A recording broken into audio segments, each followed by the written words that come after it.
నమస్కారం, welcome to Suman TV. నేను గీతాంజలి. భద్రాచలంలో ఉన్నటువంటి గోవింద కల్పవృక్ష నారసింహ సాలగ్రామ ఆశ్రమంలో ఏరువాక పున్నమి వేడుకలు జరుగుతున్నాయండి. మృతికా ప్రసాదాన్ని అందజేస్తారు. రైతన్నల కోసం ప్రత్యేకంగా ఇది ఒక పండుగనే చెప్పుకోవాలి. అయితే అక్కడ జరిగేటువంటి పూజా కార్యక్రమాలేంటి, రైతన్నలు అసలు ఎలా పాల్గొనాలి, అక్కడ స్వామివారి దర్శనం ఎలా చేసుకోవాలి, అక్కడ ఇచ్చేటువంటి మృతికా ప్రసాదాన్ని ఎలా తీసుకోవాలి, ఈ వివరాలు ఇవాళ వీడియోలో తెలుసుకుందాం. మనతో పాటు ఉన్నారు ఆశ్రమ నిర్వాహకులు, నృసింహ ఉపాసకులు డాక్టర్ కృష్ణ చైతన్య స్వామి గురువు గారు. వారితో మాట్లాడదాం. గురుగారు నమస్కారం అండి. నమస్కారం అమ్మా. ఏరువాక పున్నమి అప్పుడే వచ్చేసిందా? అవునమ్మా, సంవత్సరం అయిపోయిందండి. ఫస్ట్ ఏరువాక పున్నమి విశేషాలు తెలియచేయండి. అసలు ఏంటి విశిష్టత? సాధారణంగా జ్యేష్ఠ పౌర్ణమి అంటే పౌర్ణమి జ్యేష్ఠ నక్షత్రంతో కూడుకున్నటువంటి రోజుని జ్యేష్ఠ పౌర్ణమిగా పిలుస్తారు.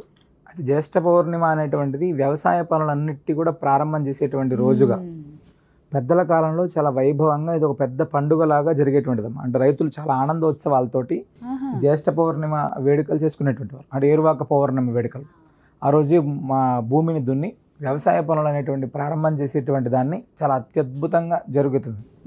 అయితే ప్రస్తుత కాలంలో రైతు అనేటువంటి వాడు చాలా తీవ్రమైనటువంటి ఇబ్బందుల్లో ఉన్నాడు. ఫస్ట్ అంటే వ్యవసాయం కలిసి రాకపోవడం కావచ్చు, వ్యవసాయ పనుల్లో నష్టం కావచ్చు, పెట్టుబడి కనీసం అంటే పెట్టినటువంటి పెట్టుబడి కూడా వచ్చేటువంటి స్థితుల్లో లేనటువంటి స్థితి ఉంది. అలాంటప్పుడు ఈ పౌర్ణమి వేడుకలు ఇలాంటివన్నీ కూడా పూర్తిగా కనుమరుగవుతున్నాయేమో. అంటే మనందరం కూడా రైతు రాజు అని చెప్తుంటాం. అంటే రైతు రాజు అనేటువంటి వాడు ఎప్పుడవుతాడు అంటే వ్యవసాయం అనేటువంటిది ఒక పండుగలాగా జరిగినప్పుడు మాత్రమే రైతు రాజు అవుతాడమ్మా. దాన్ని మనం గుర్తించి చాలా సంవత్సరాల నుంచి కూడా ఏరువాక పౌర్ణమి రోజు ప్రత్యేకంగా అంటే రైతులని పూజించాలి, రైతు పూజోత్సవం అని నృసింహ సేవా వాహిని ద్వారా చేస్తున్నాం అమ్మా. అది ఈ సంవత్సరం కూడా చాలా వైభవంగా ఆ కార్యక్రమాన్ని జూన్ 11వ తారీఖు మనం చాలా వైభవంగా నిర్వహిస్తున్నాం. 11వ తారీఖు అండి. మరి రైతులకి ప్రత్యేకం కాబట్టి అక్కడ ఇచ్చేటువంటి మృతికా ప్రసాదమే కదండి అందజేస్తారు. ఆ ప్రసాదం విశిష్టత ఏంటి అసలు? అంటే సాధారణంగా భూమిని ఆరాధించడం నార్మల్గా మనం రైతులు చేసేటువంటి విశేషమైనటువంటి పని.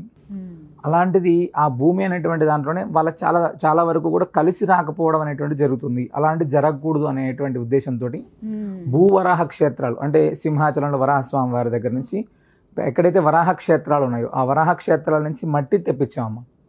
అదేవిధంగా కాశ్మీర్ నుంచి కన్యాకుమారి దాకా వివిధ రకాలైనటువంటి వైష్ణవ క్షేత్రాలు అంటే అదేవిధంగా శైవ క్షేత్రాలు పెద్ద పెద్ద క్షేత్రాల నుంచి కూడా మృత్తికా ప్రసాదాన్ని తెప్పించి దాన్ని 32 రోజుల కాలం పాటు నృసింహ మహామంత్రంతో, భూసూక్తంతో, వరాహస్వామి వారి మంత్రంతో, ఈ 3 మంత్రాలతోటి ప్రతినిత్యం కూడా దాన్ని విశేషంగా పూజ చేస్తున్నాం.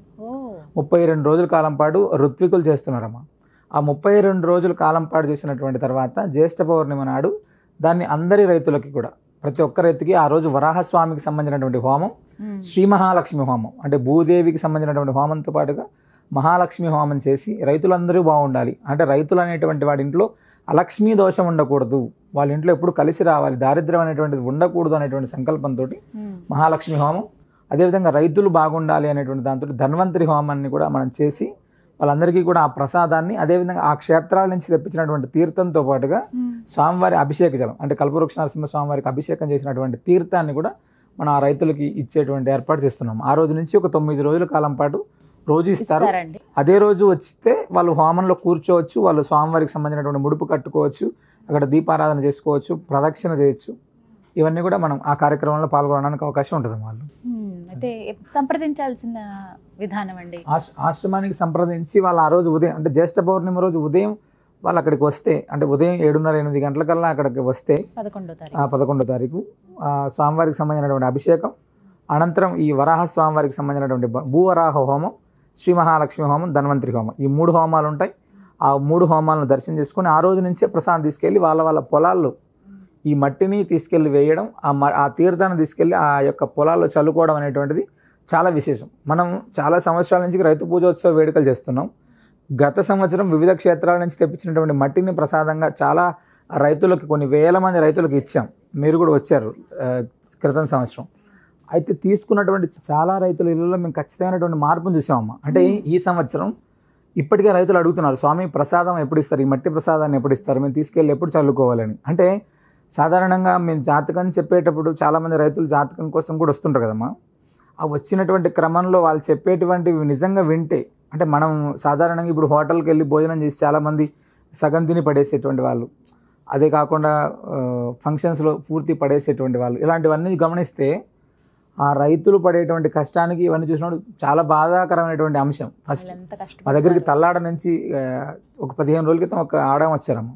ఆమెకు వివాహమై సుమారు 25 సంవత్సరాలు అవుతుంది పెళ్ళై. అప్పటి నుంచి ఇప్పటిదాకా మేము వ్యవసాయం చేస్తూనే ఉన్నాం స్వామి. ప్రతి సంవత్సరం కూడా ఇప్పటిదాకా మాకు వ్యవసాయం కలిసి రాలేదు అసలు. అంటే ఆ బాధ ఎంత దారుణమైనటువంటి ఏడుపుతోటి చెప్పిందమ్మా ఆమె. అంటే ఇప్పటికైనా ఇక్కడికి వస్తే ఏదైనా ఈ మట్టి ఇస్తారంట కదా స్వామి, ఈ మట్టిని తీసుకెళ్ళి వేస్తే చాలామంది మా పక్కింటోళ్ళు ఎదురింటోళ్ళు వేశారు, మేము కూడా తీసుకుందామని వచ్చాం స్వామి ఈ సంవత్సరం. అంటే ఎందుకు కలిసి రాలేదమ్మంటే ఏదో ఒక నష్టం స్వామి. అంటే ప్రకృతితోటో లేకపోతే ఆ వ్యవసాయంతోటో లేకపోతే బయట ఉన్నటువంటి పరిస్థితులతోటో ఏదో తెలియనటువంటి నష్టం. సుమారు 35 లక్షల పైన అప్పు ఉంది స్వామి మాకి. ఎలా తీర్చుకుంటారమ్మా అంటే వ్యవసాయం మీదే తీర్చుకోవాలి స్వామి. ఈ సంవత్సరం వ్యవసాయం వస్తుంది అని 25 సంవత్సరాల నుంచి మేము ఇప్పటిదాకా వేస్తూనే ఉన్నాం. అంటే రైతు పడేటువంటి కష్టం మనందరం కూడా చెప్పేటప్పుడు చాలా ఈజీగా ఉంటుంది కానీ అమ్మ చాలా దారుణమైనటువంటి ఇబ్బంది ఖచ్చితంగా ఉంటుంది రైతుల దగ్గర. అలాంటి రైతులు అందరి కన్నీళ్ళు చూసాం, బాధం చూసాం. ఆ బాధలు నిజంగా కొన్నైనా మారుతాయేమో. మన వంతుగా మొత్తం మార్చలేకపోవచ్చు, మన వంతు ప్రయత్నంగా అంటే కల్పవృక్ష నరసింహస్వామి వారి యొక్క అనుగ్రహంతో కొన్ని కుటుంబాలతో అయినా కొన్ని వేల కుటుంబాలైనా మారడానికి మన వంతు ప్రయత్నం చేద్దాం అనేటువంటి సంకల్పంతో చేస్తున్నటువంటి యజ్ఞం ఇది. అవకాశం ఉన్నటువంటి అంటే ఈ వీడియో చూసేటువంటి చాలామంది కూడా అవకాశం ఉంటే మనం కూడా కొంతమంది రైతులకు ఈ వీడియో పంపించే ప్రయత్నం చేద్దాం. ఎందుకంటే ఆ రైతులు అనేటువంటి వాళ్ళు బాగుండాలి అనుకునేటువంటి వాళ్ళు కోరుకునే వాళ్ళు ప్రతి ఒక్కరు ఉంటారు, కానీ వాళ్ళ విలువ అనేటువంటిది ఖచ్చితంగా మనకు తెలిసినప్పుడు. కాబట్టి దయచేసి మీరు కూడా ఎవరైనా ఈ వీడియో చూస్తున్నటువంటి వాళ్ళు రైతులకు తప్పకుండా ఈ విషయం తెలియజేయండి. భద్రాచల దివ్యక్షేత్రంలో కల్పవృక్ష నరసింహస్వామి వారి యొక్క దివ్య సన్నిధిలో జూన్ 11వ తారీఖు ఏరువాక పౌర్ణమి నాడు విశేషమైనటువంటి భూవరాహ హోమాన్ని, శ్రీ మహాలక్ష్మి హోమాన్ని, ధన్వంతరి హోమాన్ని నిర్వహించి రైతులకు మృత్తికా ప్రసాదాన్ని, అదేవిధంగా అక్కడ స్వామివారి అభిషేక తీర్థాన్ని ఇవ్వడం జరుగుతుంది. ఈ తీర్థం తీసుకెళ్ళినటువంటి ప్రతి కుటుంబం ఖచ్చితమైనటువంటి మార్పుని మనం చూడడానికి అవకాశం ఉంటుంది. మొత్తంగా ఇది ఆ రోజు విశేషం. అయితే నెంబర్కి ఫోన్ చేస్తే సరిపోతున్నారు. ఒకవేళ హోమంలో ఎవరైతే కూర్చోవాలనుకుంటారో ముందుగానే చెప్పాలి. ముందుగా చెప్పచ్చు, వచ్చి ముందుగా సంప్రదిస్తే బెస్ట్ అమ్మా. వచ్చిన వాళ్ళు కూర్చోవడానికి కానీ వాళ్ళకు ఉన్నటువంటి ఏర్పాట్లు కానీ ఆశ్రమ నెంబర్లను సంప్రదిస్తే వాళ్ళకి దానికి సంబంధించినటువంటి వివరాలు ఇస్తారు, తెలుసుకోవచ్చమ్మా. ధన్యవాదాలు గురువు గారు. నిజంగా గొప్ప విషయమే ఇది. వాళ్ళ కోసం అంటూ ఒక అడుగు ముందుకు వేయటము, అంటే మనకి చేతనైంది స్వామి అనుగ్రహాన్ని ఇలా ఈ విధంగా అందించడమే. కాబట్టి మంచి కార్యక్రమే ఎప్పటి నుంచో చేస్తున్నారు, ఈసారి ఇంకొంచెం కొత్తగా చేయబోతున్నారు. ధన్యవాదాలు గురువు గారు. విన్నారు కదండి, ఆశ్రమంలో ఏరువాక పున్నమి వేడుకలు అని చెప్పాను కదా, ప్రత్యేకించి రైతన్నల కోసం మృత్తికా ప్రసాదాన్ని అందిస్తున్నారు. మీరు ఆ రోజు నుంచి ఒకవేళ పౌర్ణమి రోజు మీరు వెళ్ళలేకపోతే కనుక వారం రోజుల పాటు అందిస్తూనే ఉంటారు. కాబట్టి మీరు వీలు చూసుకుని వెళ్ళండి. లేదు పౌర్ణమి రోజు మేము వెళతాము, ఆ రోజు జరిగే హోమంలో మేము పాల్గొంటాం అని అంటే కనుక చక్కగా వెళ్ళి ముందుగానే మీరు చెప్పొచ్చు. 10వ తారీఖు వరకు టైం ఉంది కాబట్టి ఈ 10 రోజుల్లో నిర్ణయించుకుని ఎవరెవరైతే వెళ్దాం అనుకుంటున్నారో మీరు స్క్రీన్ మీద నెంబర్స్ ఇస్తాను, నేను ఆశ్రమానికి సంబంధించిన నెంబర్స్, కాల్ చేసి వివరాలు కనుక్కొని మీరు అన్ని నమోదు చేయించుకుని హోమంలో పాల్గొనండి. అలాగే తీర్థ ప్రసాదాలు తీసుకోండి. ముడుపు చాలా ప్రత్యేకం అక్కడ స్వామివారికి, ప్రదక్షిణలు చేయడం ప్రత్యేకం. గోవుకి గోవిందుడికి ఒకేసారి ప్రదక్షిణ చేసే అవకాశం అక్కడ దొరుకుతుంది. ఎంతో మందికి స్వామి ఎన్నో రకాలుగా మహిమలు చూపించారు.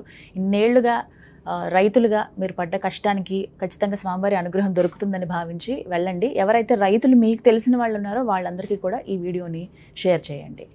నమస్కారం.